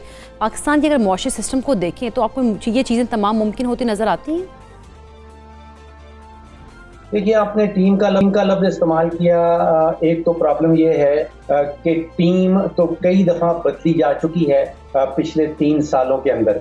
आप गिन लीजिए कि कॉमर्स सेक्रेटरीज कितने दफ़ा आ चुके हैं, बोर्ड ऑफ इन्वेस्टमेंट के चेयरमैन एटलीस्ट 4 दफ़ा बदली जा चुके हैं, वजारत ख़जाना में जो सेक्रेटरी हैं वो शायद 3 दफ़ा बदली हो चुके हैं। तो टीम तो एक सेट टीम नज़र नहीं आ रही। वज़ीर ख़जाना का आप देख लीजिए कि कितनी दफ़ा बदली जा चुके हैं और ये भी नहीं बताया जाता कि उनको उतारा क्यों गया है या नए वालों को किस बुनियाद पे जो है वो लाया गया है। एक बहुत बड़ा प्रॉब्लम है जिसको अनसर्टेनिटी कहते हैं, यानी कि गैर यकीनी की फ़ज़ा। अब जो नए वज़ीर ख़जाना साहब आए हैं उन्होंने पहले ही कुछ दिनों में ये कहा था कि फरवरी 17 तारीख को जो वजारत ख़जाना पाकिस्तान ने मुआहदा किया था IMF के साथ, उनकी बहुत सारी चीज़ें जो हैं उनके ऊपर नए वजीर खजाना साहब जो है वो अमल दरामद नहीं करेंगे। अब उनका पार्लियामेंट में आना भी ज़रूरी है, वरना जो अदालती फैसले हो चुके हैं वो वजीर खजाना नहीं रह पाएंगे।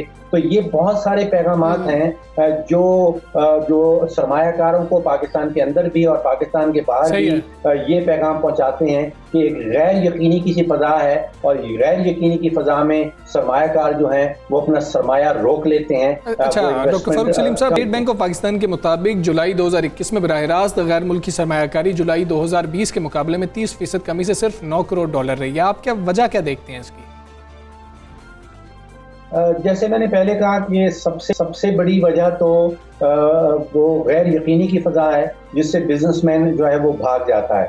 दूसरी चीज़ दूसरे फैक्टर्स ये हैं कि हमारे यहाँ जो कॉस्ट ऑफ प्रोडक्शन कहलाती है, यानी कि कोई भी चीज़ पैदा करने की जो कीमत है वो बाकी ममालिक जो हैं इस खत्ते के अंदर उनके मुकाबले में बहुत हाई है। आप बिजली की कीमत देख लें तो इंडिया बांग्लादेश के मुकाबले में हमारी 30 से 50% बिजली के नर्ख जो हैं वो ज़्यादा हैं। इसी तरह जो बाकी इनपुट कॉस्ट आती हैं, हमारे यहाँ जो कॉर्पोरेट टैक्स का रेट है वो बाकी दुनिया के मुकाबले में बहुत हाई है।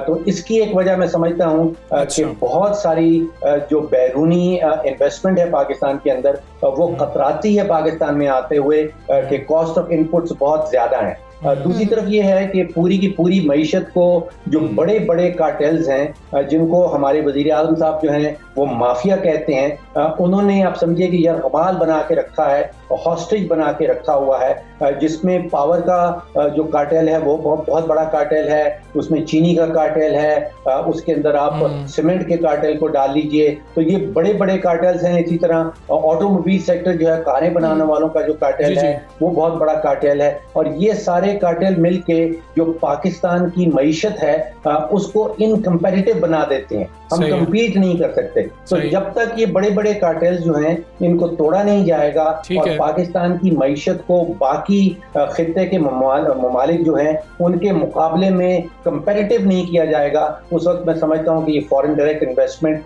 जो बैरूनी सरमायाकारी है उसकी शरह बड़ी लो ही रहेगी। ठीक, शुक्रिया फारूक सलीम साहब। सुबह सवेरे पाकिस्तान से गुफ्तगू करे थे। हमें ब्रेक लेनी है, वापस आते हैं ब्रेक के बाद। Stay with us.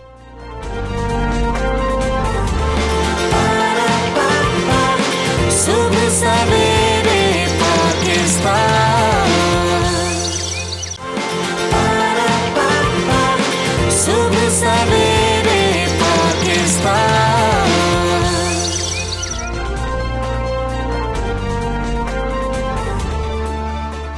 Welcome back to सुबह सवेरे पाकिस्तान। आज हम बात करेंगे एक मजबूत मदाफ़ती निज़ाम की कि हमें कुदरती तौर पर मुख्तलिफ़ बीमारियाँ और इन्फेक्शन से बचाने में मदद फराहम कैसे कर सकता है। और वैसे भी अगर हम बात करें, जब कोरोना की अगर बात करें, जब से कोविड हमारी ज़िंदगियों में आया है तब से हम देखते हैं कि जो हमारा जो अगर हम करें कि इम्यूनिटी की बात करें तो हमें उसको स्ट्रॉन्ग बनाना होगा। हर कोई हम यही कहता है कि अपनी इम्यूनिटी स्ट्रॉन्ग करें तो हम इस बीमारी से बच सकते हैं। अच्छा, इसके दो ही तरीके हैं। आप कोविड में मुब्तला नहीं हुए, आप उन खुशकिस्मतों में शामिल हैं तो फिर भी आपको ये करना है। और जिस वक्त कोई शख्स कोविड का शिकार हो जाता है, उसको कोरोना हो जाता है, तब भी यही होता है कि उसको कहते हैं कि अपनी इम्यूनिटी को बेहतर बनाने के लिए आप अपनी खुराक को अच्छा करें। तो फिर हम पहले क्यों ना कर लें?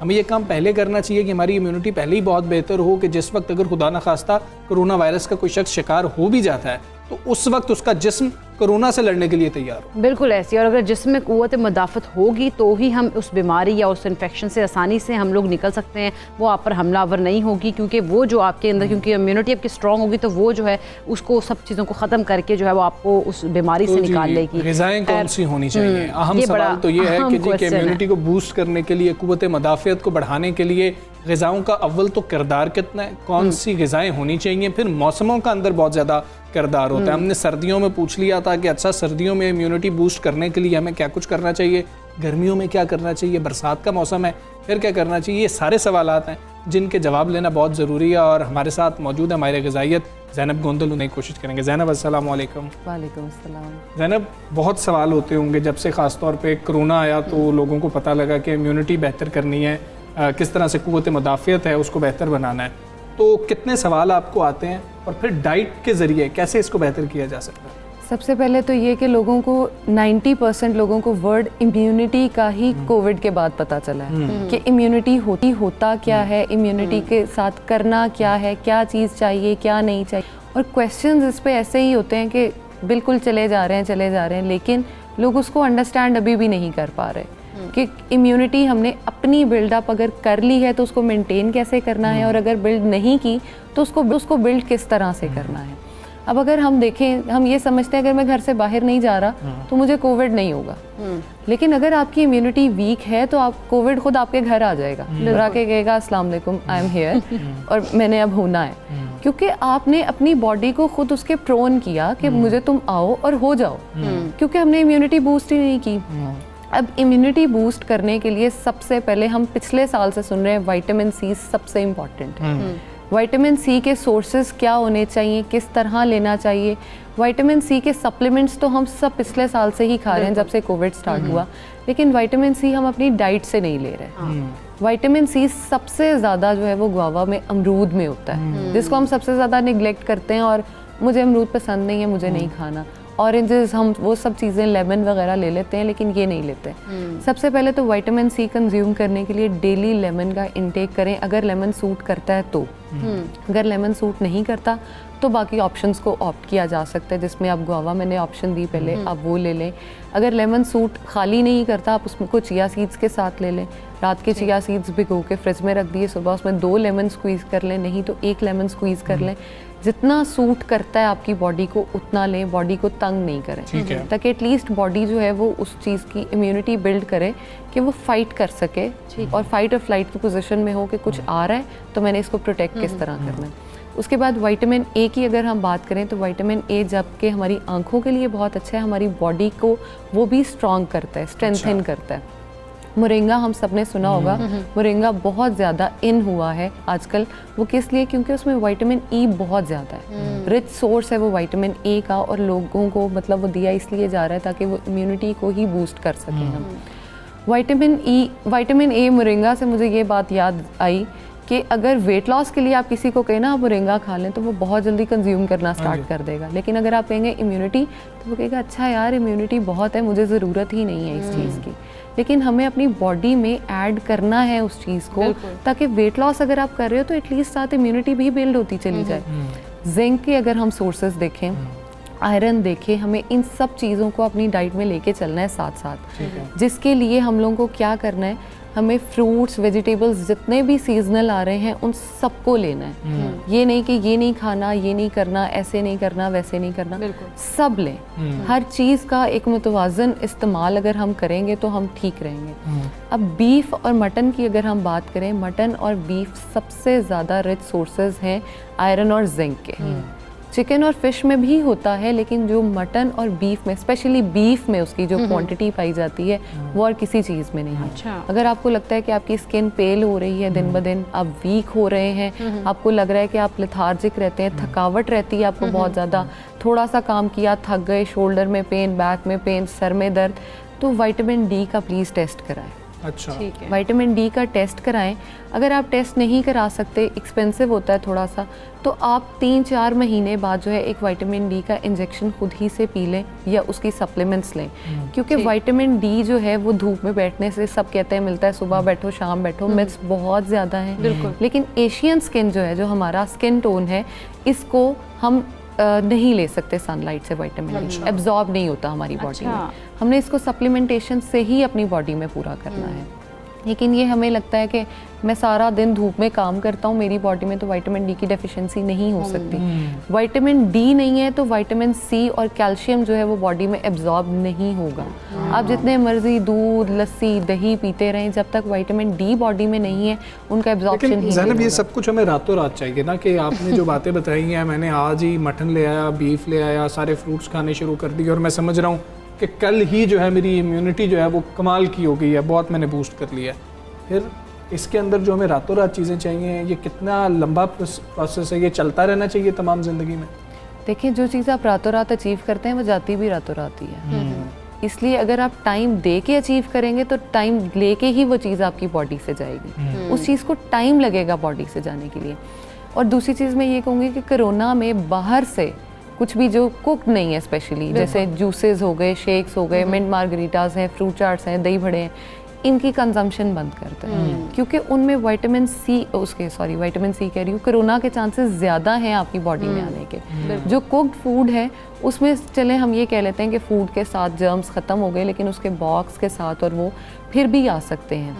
लेकिन अगर आपकी बॉडी इतनी कैपेबल होगी कि वो उसको फाइट कर सके तो आपको कोविड इंशाल्लाह उससे भी नहीं होगा। दूसरी चीज़ मैं रिक्वेस्ट ये करना चाहती हूँ लोगों से कि एप्पल डाइट्स, बनाना डाइट्स, जितनी भी डाइट्स आजकल आप कर रहे हैं उनको छोड़ दें। ये सब हम 2-4 साल बाद कर लेंगे। फिलहाल अपनी इम्यूनिटी पे फोकस करें, जिंदगी होगी तो ये सब कुछ चलता रहेगा साथ। अच्छा ज़ैनब, जिन डाइट्स की आपने बात की है, ज़रा ये भी हमारे व्यूअर्स को बता दें कि वो कितनी नुकसानदेह हो सकती हैं। नुकसानदेह देखिए, हमारे लिए फ़ैट, प्रोटीन और कार्बोहाइड्रेट्स जो हैं उन तीनों की मुतवाज़न जो अमाउंट है वो होनी चाहिए। जिस चीज़ को हम जहाँ पे इंटरफेयर करेंगे, जहाँ पे छोड़ेंगे, हमारी बॉडी वहीं पे ख़राब होने लग जाएगी। दूसरी एक चीज़ ये बहुत ज़्यादा है, मेरा दिल नहीं कर रहा नाश्ता करने का, मैं नाश्ता करना छोड़ देती हूँ, मैं नाश्ता नहीं करती। जो डाइट या जो मील मेरा दिल कर रहा है मैं वो स्किप कर देती हूँ। जो चीज़ मेरा खाने का दिल नहीं है मैं नहीं खा रही होती, और for a very long time मैंने वो नहीं खाई, लेकिन मेरी बॉडी को उसकी ज़रूरत थी, मेरी बॉडी उसको क्रेव कर रही थी, मैंने अपनी बॉडी को नहीं दी। बाय द एंड क्या होगा, मेरी बॉडी उस चीज़ को मेरे ब्लड से लेना शुरू करेगी, मेरी बोन्स से लेना शुरू करेगी। एट द एंड आपकी बोन्स जो है वो बुरबुरी हो जाएंगी। ऑस्टियोपोरोसिस, ऑस्टियोआर्थराइटिस, कितनी बीमारियां, रिकेट्स, हम नाम लेना शुरू करें तो वो ख़त्म नहीं होती। लेकिन हमें क्या चाहिए, हमें तो सिर्फ एक अच्छी बॉडी देखने वाली चाहिए, हमें हेल्दी बॉडी नहीं चाहिए। जब भी पेशेंट्स आते हैं, किसी से भी आज तक किसी ने मुझसे ये क्वेश्चन नहीं किया मुझे हेल्दी बॉडी चाहिए, मैं उसके लिए क्या करूं। हर कोई मुझे ये कह रहा था मेरे शोल्डर्स कम हो जाए, मेरी वेस्ट कम हो जाए, मेरी टांगें कम हो जाए, मेरे पाँव को ऐसे हो जाए। हर चीज़ को ये चाहिए, हमें ब्यूटी चाहिए। हम पूछ तो लेते हैं, जैसे अभी हम पहले ज़ैनब से बात भी कर रहे थे ब्रेक के दौरान, हम पूछ लेते हैं, लेकिन उस पर अमल करने वालों की आप रेशो कितनी देखती हैं कि कितने लोग आपसे पूछते हैं और उस पर अमल करने वाले कितने होते हैं? अच्छा ये डाइट प्लान मुझे बताया गया है या फिर ये ग़िज़ाएँ मुझे बताई गई हैं कि इसमें विटामिन बहुत है, कैल्शियम के लिए ये लें, अमल कितना लोग करते हैं? 20 to 30% डे 1 पे, और डे 2, 3 या 10 तक जाते जाते 10-15% बस रह जाता है। अच्छा। और स्पेशली वो लोग जो पे नहीं कर रहे होते वो बिल्कुल नहीं करते, फॉर ग्रांटेड लेते हैं। एग्जैक्टली, फॉर ग्रांटेड हो जाता है, क्योंकि उनको होता है कि आप और मैं बैठे हैं, बात करने को कुछ नहीं है, चलो यार डाइट ही बता दो। वो उस चीज़ में मज़ा ले रहे होते हैं बेसिकली। लेकिन हमारी बॉडी के लिए हमें ये चीज़ें कितनी अहम है, ये चीज़ें हमें तब रियलाइज़ होती हैं जब हम किसी बीमारी में चले जाते हैं या हम किसी चीज़ को चले जाते हैं। अब कोविड की आप बात कर रहे थे कि कोविड अगर हो गया है तो उसमें क्या ग़िज़ाएँ आप लें। अगर यही सारी ग़िज़ाएँ, विटामिन्स, मिनरल्स आप अपनी कोविड में मेंटेन करेंगे तो जो आफ्टर इफ़ेक्ट्स लोगों में देखे जा रहे हैं वो नहीं आएंगे। हर इंसान के आफ्टर इफ़ेक्ट्स डिफरेंट हैं। किसी को ब्रेन को डैमेज किया है, किसी के लिवर को डैमेज किया है, किसी के लंग्स को, किसी की किडनीज़ को, बेशुमार बीमारियाँ, किसी की स्किन को ख़राब कर दी है, किसी का हेयर फॉल बहुत ज़्यादा हो गया कि बाल दोबारा ग्रोथ हो नहीं रही। ये क्या है? ये सिर्फ वीकनेस है। बिल्कुल, ये है कि हम खाते कुछ नहीं, हम चाहते हैं कि बस मेरे सामने पड़ा रहे और वो खुद ही से मेरी बॉडी में चला जाए, मैं खुद उसको कंज्यूम नहीं करूं। हमें अगर कहा जाए ना आउटर ग्रोथ के लिए ये चीज़ें लगा लो, हम फ़ौरन से तैयार हो जाएंगे। बिल्कुल ऐसे। खाने के लिए हम नहीं खाएंगे, हमें होगा कि यार खाया तो था, कल खाया था ना। और दूसरा मिसकंसेप्शन ये होता है, रात को मैंने बहुत हैवी मील लिया था और मैंने ब्रेकफास्ट नहीं करना। क्यों नहीं करना? वो तो सारी रात में यूज़ हो गया, अब बॉडी को अगले दिन नई चीज़ चाहिए। बिल्कुल ठीक है ज़ैनब, बहुत शुक्रिया आपका सबसे पहले हिस्सा बनी और आप हमें बता रही थी कि हम अपनी इम्यूनिटी को किस तरीके से बूस्ट कर सकते हैं। अमल भी कीजिएगा, 20-25% में आइएगा पहले, फिर वो जो 10-15% है उनमें आइएगा और अमल लाजमी तौर पर कीजिएगा, क्योंकि सिर्फ सुनने से तो हमें कोई फ़ायदा नहीं होगा जब तक अब अमल नहीं कर रहे होंगे। आखिर में हमने बात करनी है क्रिकेट की। बिल्कुल, क्रिकेट की हम बात करेंगे और पाकिस्तान और वेस्ट इंडीज़ आज दूसरे और सीरीज़ के आखिरी टेस्ट मैच में मद्दे मुकाबिल होंगे। अगर बात की जाए जमैका में बारिश से मुतासर होने वाले एक रोज़ा प्रैक्टिस सेशन के बाद खिलाड़ियों ने जमकर प्रैक्टिस की है, नेट में बॉलिंग बैटिंग की खामियां दूर करने की भी कोशिश की गई है। अच्छा, अब ये प्रैक्टिस तो की गई है, लेकिन अब पाकिस्तान अगर ये मैच जीत जाता है तो सीरीज़ बराबर हो जाएगी, और अगर पाकिस्तान हार जाता है या मैच ड्रॉ हो जाता है तो पाकिस्तान ये सीरीज़ भी हार जाएगा। और T20 वर्ल्ड कप के हवाले से भी कुछ हम बात करेंगे, फिर अफ़गानिस्तान के खिलाफ जो सीरीज़ है उस पर भी बात होगी। हमारे साथ मौजूद हैं स्पोर्ट्स एनालिस्ट अब्दुल गफ़ार साहब। गफ़ार भी अस्सलाम वालेकुम, गुड मॉर्निंग। किस तरह से देख रहे हैं कि पिछला मैच चले बहुत ही ज़्यादा ऐसा मैच हो गया था कि लग रहा था कि कोई भी जीत सकता है, बड़ा बेहतरीन मैच था। इस मैच में पाकिस्तान को क्या करना होगा? जी वालेकुम सलाम, आप सबको भी सुबह खैर। और यकीनी तौर पे बड़ा इंपॉर्टेंट मैच है, जैसे आपने कहा कि बड़ा क्लोज मैच हुआ था, लेकिन ऐसा होना नहीं चाहिए था। पाकिस्तान को बैटिंग में स्पेशली बहुत मेहनत की जरूरत है। आपको वेस्ट इंडीज की इस टीम को मैं समझता हूँ आपको इतना क्लोज मैच लाना ही नहीं चाहिए था। ये मैच आपको बहुत पहले अपनी बैटिंग की वजह से आपको जो है वो चले, अब जो हुआ सो हुआ, कह नहीं सकते कुछ, क्योंकि मेरा नहीं ख्याल कि वेस्ट इंडीज की टीम इतनी तगड़ी टीम है, चाहे वो अपने होम ग्राउंड पे क्यों ना खेले। तो ये लम्हा फिक्रिया है पाकिस्तान की टेस्ट की। और आई थिंक आज के मैच में देखिए 11 क्या होती है, क्योंकि खबरें आ रही है कि यासिर शाह की जगह नुमान अली को खिलाए जाने का इम्कान है, लेकिन असल मसला हम तो आप भी जानते हैं कि पाकिस्तान की बैटिंग है। क्योंकि अगर आप रन नहीं करेंगे, अगर बाबर आजम रन नहीं करेंगे, अजहर अली सबसे सीनियर बैट्समैन है, वो रन नहीं करेंगे, तो आपकी बैटिंग बॉलिंग में आप यासिर शाह की जगह नुमान अली को ले आए या कोई और तब्दीली। पाकिस्तान को कम से कम 300 रन बनाने होंगे पहले इनिंग्स में या दूसरी इनिंग्स में, क्योंकि पाकिस्तान अगर 200 सवा 200 रन करेगा तो फिर आप इस बैटिंग से जो है वो आपका टेस्ट मैच जीतना बहुत मुश्किल हो जाएगा। बिल्कुल। अब्दुल गफ्फार साहब, अगर हम इमरान भट्ट की बात कर लें, वैसे तो अपने बल्ले से इतना मुतासर नहीं कर सके, लेकिन उनकी अगर हम बात करें स्लिप फील्डिंग की तो वो बहुत ज़बरदस्त नज़र आई है। और हम बात करें अगर टेस्ट सीरीज़ की, तो अगर करियर के पहले 5 मैचेस में 15 कैचेस पकड़े हैं उन्होंने, ये 100 साल हिस्ट्री में दूसरे खिलाड़ी हैं। हाँ बिल्कुल, आप ये कह सकते हैं कि सिर्फ मुझे लगता है क्रिकेट की तारीख के पहले फील्डिंग का ऑलराउंडर बन गए वो, लेकिन वो ऑब्वियसली बैटिंग करना है, क्योंकि इमरान भट्ट यकीनी तौर पर बहुत अच्छे स्लिप फील्डर है, वन ऑफ द बेस्ट अभी उनको पाकिस्तान के कहा जाता है, लेकिन ये उनकी सेकेंडरी जॉब है। आपको जो है वो as a opening batsman runs करना है, और अनफॉर्चुनेटली अगर आप देखें तो उनको बड़े मौके मिले हैं उनके मुकाबले में। शान मसूद को या उनके अलावा जो दीगर बैट्समैन है, शफीक बहुत अरसे से ड्रॉप होके बैठे, लकी है कि इनको मोहम्मद वसीम के चीफ सेलेक्टर ने पूरा चांस दिया। ये नहीं कह सकते अब कि मुझे चांस नहीं मिला, ये तो उनके लगातार 6-7 मैचेस मिल गए, लेकिन आई थिंक ये उनके कैरियर के लिए बड़ा इंपॉर्टेंट मैच है। आबिद अली रन नहीं कर पा रहे, मैं ये बात करूंगा कि अगर आपने टेस्ट मैच जीतना है तो बॉलिंग तो चले बात, आपको बैटिंग में कुछ करना पड़ेगा। और इमरान भट्ट और आबिद अली कारकर्दगी के हवाले से बड़ी अहमियत क्या मिले। ठीक है, बाबर आजम की बात करें तो बाकी तो बैटिंग को हम देख ही रहे हैं, लेकिन अगर हम रेड बॉल की बात करें तो बाबर आजम भी उस तरह से अब मुतासर करने में कामयाब नहीं हो पा रहे हैं। तो मसला क्या है इसमें, क्यों वो परफॉर्मेंस नहीं है जो हमें T20 और ओडीआईज में नजर आती है? हम तो आई थिंक बड़ा आपको ना बगौर जायजा लेना पड़ेगा। अगर आप थोड़ा जूम आउट करें, पाकिस्तान बहुत कम टेस्ट मैचेस खेलता है, और जैसे ना वो स्टेबिलिटी नहीं आ पाती, यानी कि लगातार 3 मैचेस नहीं हम खेलते हैं, 2 टेस्ट मैचेस खेलते हैं, फिर लंबा गैप आता है। आपको पता है इस साल वर्ल्ड कप है, तो इवन वेस्ट इंडीज के अंदर भी आप देखें ना 3 टेस्ट मैचेस की सीरीज 2 मैचेस में कन्वर्ट हुई। इंग्लैंड में भी आप वो वनडे इंटरनेशनल और T20 खेल कर आए, तो बहुत लंबा गैप आ गया है। टेस्ट स्पेशलिस्ट आपके पास जो 2-3 मौजूद हैं, जिनमें आबिद अली हैं, इमरान भट्ट हैं, अजहर अली हैं, ये 4-4 5-5 महीने के गैप से टेस्ट मैच खेल रहे होते हैं। यही वजह है कि पाकिस्तान की टेस्ट टीम इस हालात में बड़ा मुश्किल हो जाता है स्टेबल होना, कि आपकी तो पहले ही और फिर टेस्ट मैचेस कम मिल रहे हो। और आपने बिल्कुल बाबर आजम के ऊपर बड़ी जिम्मेदारी, आई थिंक उनको स्टेप इन करना पड़ेगा, क्योंकि उनके बगैर या अजहर अली के बगैर ये टेस्ट टीम की जो बैटिंग लाइन है वो बिल्कुल ही जो है वनरेबल। अच्छा अब्दुल गफ्फार साहब, अगर हम T20 वर्ल्ड कप की बात कर लें तो PCB ने बड़ा इंपॉर्टेंट फैसला किया, और उसमें उन्होंने कहा कि जो सीनियर प्लेयर्स हैं उनको रेस्ट दी जाएगी। वो कौन से सीनियर प्लेयर्स हैं जो कि अफगानिस्तान के अगेंस्ट उनको रेस्ट दिया जाएगा? देखिए, कल मोहम्मद रिजवान ने जब प्रेस कॉन्फ्रेंस की तो उनसे सवाल हुआ था, तो बाकी तस्दीक की कि अफगानिस्तान के खिलाफ सीरीज में ना सिर्फ वो बल्कि शाहीन शाह अफरीदी, हसन अली और बाबर आजम वो रेस्ट करना चाहेंगे। आई थिंक ठीक फैसला है, क्योंकि अगर आप देखें तो वर्ल्ड कप का साल है, बैक टू बैक क्रिकेट है, अफगानिस्तान की टीम इतनी को तगड़ी नहीं है, लेकिन मुझे फिर भी डर लग रहा है कि आपको फिर भी कोई ना कोई ऐसा बैकअप नहीं सकता। देखिए, हर वो टीम जरूर खिलाड़ी को रेस्ट कराती है जिसके पास बैकअप बड़ा अच्छा हो, तो आपने ऐसा चांस देना, ऐसा ना हो कि आप श्योर ना हो। पहले तो आप ये फैसला कर लें हमजा, मेरे ख्याल में क्रिकेट फैन को तो चले बाद में समझ में आएगी, पर सिलेक्टर और कप्तान और कोच ये फैसला कर लें कि क्या हम सीनियर खिलाड़ी को रेस्ट करा के अफगानिस्तान को हरा। ऐसा ना हो कि टीम अगर आप देखें तो शायद वनडे में तो स्ट्रॉन्ग नहीं, कि T20 बड़े स्ट्रॉन्ग है, यहाँ बार वनडे मैच हो रहे हैं, तो फैसला तो ठीक है, लेकिन देखना ये होगा कि हमारे जो बैकअप है क्या वो इस काबिल है खिलाड़ियों को रिप्लेस करके अफगानिस्तान के खिलाफ मैचेस भी जितवा सकते। बिल्कुल, अफगानिस्तान की टीम में तो बॉलर्स और बैट्समैन जितने भी हम देखें तो बड़े खतरनाक किस्म के हैं वो। अच्छा ठीक है, गफ्फार भाई ये भी बताइएगा कि हम देख रहे हैं कि बाबर आजम और मोहम्मद वसीम चीफ सेलेक्टर जो हैं उनमें कुछ अनबन हुई है शुएब मलिक की सिलेक्शन को लेके, आप तक क्या खबरें?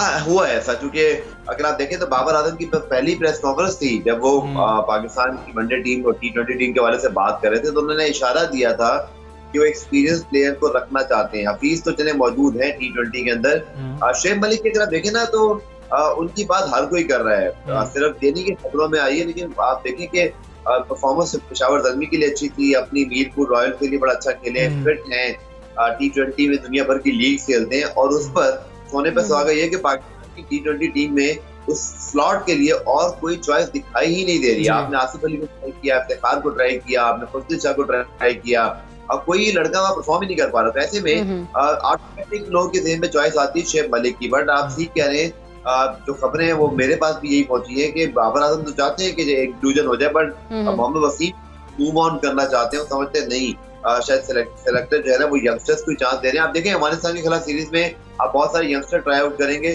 शायद यहाँ पे कोई लड़का परफॉर्म करता है, लेकिन मुझे भी ऐसा लगता है कि शुएब मलिक की फिलहाल जो पाकिस्तान की टीम में वापसी है फिलहाल फौरी तौर पर दिखाई नहीं दे रही, बट शायद आने वाली सीरीज में अगर हमें उसी स्लॉट यानी कि नंबर 5 और 6 के लिए कोई प्लेयर ना मिल सका तो यू नेवर नो, आपको पता है कि हमेशा वर्ल्ड कप से पहले अचानक से हमारे सीधे वापसी हो जाएगा।